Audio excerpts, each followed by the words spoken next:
Hey guys, welcome to another Thought Knot Seers modern video, and here I have a pretty sweet little deck. It's Scapeshift, and listeners of the podcast might recognize that, I love Scapeshift. It's one of my favorite modern decks.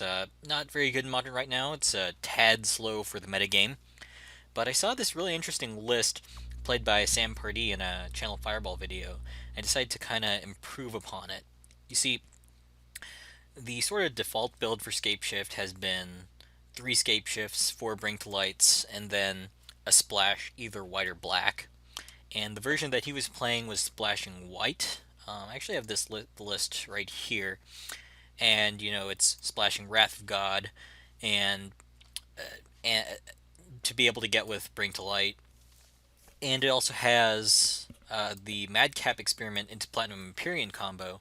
So how this works is you reveal cards until you hit Platinum Empyrean, and then when it tries to deal damage to you, Platinum Empyrean is already on the battlefield, and so your life total can't change.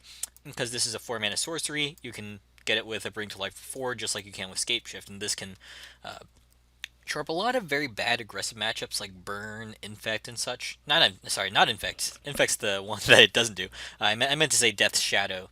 Um, one of the issues with this deck though is that I really don't like this repeal. Repeal's very good when you have stuff like Anticipate or Serum Visions.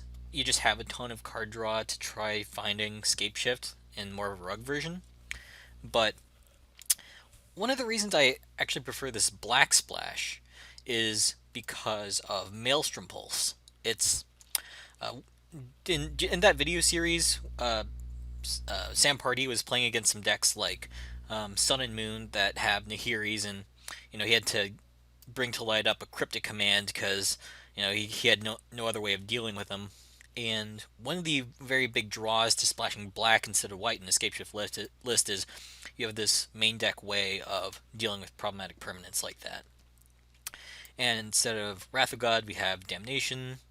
I also cut a remand for an Anger of the Gods because it's a different copy of Damnation that we can get when the Exile clause is important. And on the sideboard, there's also Slaughter Games, which is another reason to splash black instead of white. Um, there aren't too many decks these days where it's great, but sometimes you can hit all of ad nauseums, and they can't win the game. And we just have a lot of these are just bullets that we can tutor up with Bring to Light. Not Dispel, obviously, or Negate, but Glenelendra is very good in mid-range mirrors. Anger of the Gods for when we just want to hit it on turn 3, so against decks like Affinity, Burn, Dredge, definitely. Crumble to Dust. There aren't a ton of Tron decks these days, but Scapeshift went from having a good matchup against Tron to having kind of a bad one, especially as we're moving away from the rug version of Scapeshift, which had more snaps, more counter magic, and Tron now runs Ulamog, the Ceaseless Hunger, and that in double vindicating 2 lands is pretty rough for us to deal with. Shatterstorm against Affinity. Um, we have Obstinate Baloth for against Burn. Decks with discard. Is a static caster, just very good.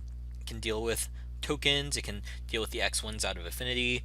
It can be very good against Infect.